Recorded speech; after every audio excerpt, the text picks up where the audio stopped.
अब बात GST impact यानी जीएसटी की असर की। जीएसटी आया तो सरकार ने दावा की कि महंगाई कम होगी, देश में एक जैसा टैक्स हर जगह लगेगा। लेकिन अब राज्य सरकारों ने जीएसटी के बीच कमाई के चोर रास्ते निकालने शुरू कर दिए हैं। शुरुआत तमिलनाडु में सिनेमा घरों पर लोकल टैक्स से हुई। अब महाराष्ट्र में गाड़ियों का रजिस्ट्रेशन टैक्स भी 2% बढ़ा दिया गया है। मतलब ये कि केंद्र सरकार ने आपको एक हाथ से फायदा पहुंचाया तो राज्य सरकारों ने दूसरे हाथ से वो फायदा छीन लिया। जीएसटी के बाद कार और बाइक पर भारी छूट ने आपको खुशी दी।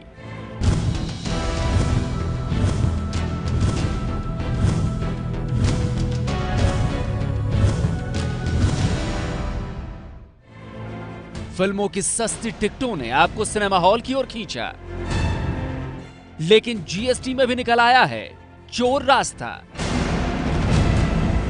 जीएसटी लागू होने के बाद देश भर में लोगों को कार और बाइक की खरीदारी पर फायदा मिलने जा रहा था। करीब करीब सभी कंपनियों ने अपनी गाड़ियों पर भारी छूट का ऐलान भी कर दिया है। लेकिन महाराष्ट्र में सरकार ने 20 लाख तक की गाड़ियों का रजिस्ट्रेशन टैक्स 2% बढ़ा दिया है। पेट्रोल गाड़ियों पर कीमतों के मुताबिक 9 से 11% रोड टैक्स था, जो अब 11 से 13% हो गया है। जबकि डीजल गाड़ियों पर पहले 11 से 13% टैक्स था, जो अब 13 से 15% हो गया है। जो रोड टैक्स था वो बढ़ा दिया गया है, यानी जीएसटी की वजह से जो 2% का मुनाफा ग्राहकों को होने जा रहा था वो अब सरकार उनसे वापस ले लेगी और जो पहले के दाम थे उन्हीं दामों में इन ग्राहकों को नई गाड़ियां लेनी होंगी। लोकल टैक्स बढ़ाकर महाराष्ट्र सरकार ने अपनी कमाई के लिए जीएसटी में एक नया रास्ता निकाल लिया है। रोड टैक्स बढ़ने से गाड़ियों की कीमत करीब करीब वही हो जाएगी जितनी जीएसटी से पहले थी। इसे यूं समझिए, मान लीजिए जीएसटी से पहले गाड़ी की कीमत 6 लाख रुपए थी। 11% रोड टैक्स लगाकर यह करीब 6,66,000 की होती। जीएसटी के बाद इसकी कीमत 2% घटी, यानी कि 5,88,000 की हो गई। अब इस पर 13% यानी 76,440 रुपए रोड टैक्स लगा। कुल कीमत हो गई 6,64,440 रुपए। मतलब आपको होने वाला फायदा बेहद मामूली रहा। इससे जो बेनिफिट मिलने वाला था वो बेनिफिट ग्राहक को नहीं मिलेगा। जीएसटी का फायदा सरकार वापस ले रही है। हाँ जी, स्टेट गवर्नमेंट तो ले रही है वापस। दरअसल महाराष्ट्र में जीएसटी के बाद ऑक्ट्रॉय टैक्स के हटने से बीएमसी को सालाना करीब 700 करोड़ रुपए का नुकसान होता। हालांकि इसकी भरपाई के लिए राज्य सरकार बीएमसी को 647 करोड़ रुपए दे चुकी है। ऐसे में यह अतिरिक्त टैक्स क्यों, इसका जवाब किसी के पास नहीं है।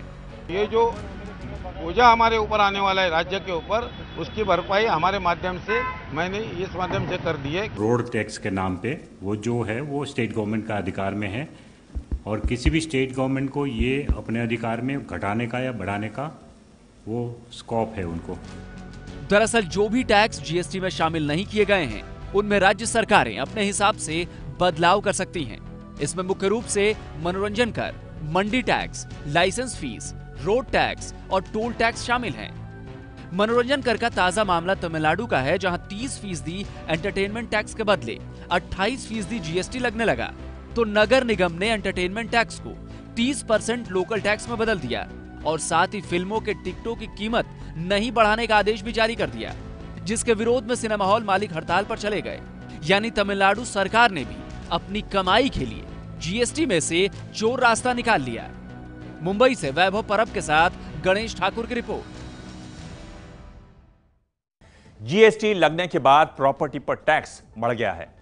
पहले 4.5% का टैक्स लगता था, अब वो 12% हो गया है।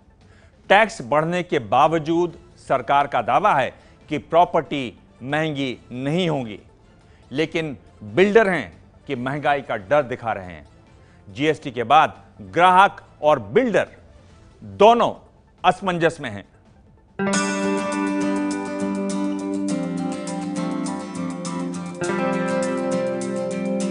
एक एक कमरे को निहार रहे शिवांग सिंह का ये घर नहीं है, लेकिन उनका सपना है कि उनका भी ऐसा ही आशियाना हो जहां वो अपने परिवार के साथ चैन की जिंदगी बिता सकें। शिवांग ने नोएडा में घर लेने का पूरा मन बना लिया है, लेकिन जीएसटी ने ऐसा कंफ्यूजन पैदा किया कि शिवांग परेशान है। कुछ भी चीज़ें क्लियर नहीं है, बट घर तो लेना ही है। रिक्वायरमेंट को सूट कर रहा है 2+ स्टडी वाला फ्लैट, और बाकी चीज़ें तो सही है, बस थोड़ा सा क्लैरिटी मिल जाए तो हम।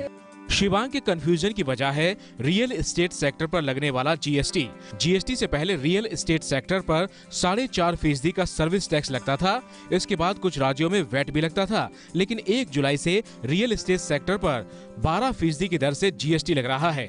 इसी के साथ सरकार ने शर्त लगाई कि बिल्डरों को इनपुट टैक्स क्रेडिट का फायदा मिलेगा, जिसे ग्राहकों को पहुंचाना जरूरी होगा। पूरी तरह से तैयार फ्लैट पर कोई जीएसटी नहीं लगेगा। जीएसटी से फ्लैट की कीमत पर कितना असर पड़ेगा ये समझिए। पहले अगर कोई 30 लाख रुपए का फ्लैट खरीदता है तो उस पर 4.5% के हिसाब से करीब 1,35,000 तक सर्विस टैक्स देना पड़ता था, और अब 30 लाख रुपए के फ्लैट पर 12% के हिसाब से 3,60,000 रुपए टैक्स देना पड़ेगा। लेकिन बिल्डर को सरकार से भारी इनपुट क्रेडिट मिलेगा, जिसे बिल्डर को ग्राहक को वापस लौटाना होगा। इसकी वजह से बड़े टैक्स का असर नहीं होगा। बिल्डर को अभी तक ये नहीं पता कि उन्हें किस दर से इनपुट क्रेडिट मिलेगा। इनपुट क्रेडिट की कैलकुलेशन नहीं होने की वजह से ग्राहकों को कितना फायदा होगा ये भी बिल्डर को नहीं पता। कितना बेनिफिट हम उनको पास ऑन कर सकते हैं। हो सकता है 3% हो सकता है 2% हो सकता है 4% हो, तो वो बेनिफिट कितना हो सकता है अभी वो एक तरह से कैलकुलेशन है, कुछ में एम्बिग्यूटी है, कितना सेनबेट क्रेडिट मिलेगा, कितना पास ऑन होएगा।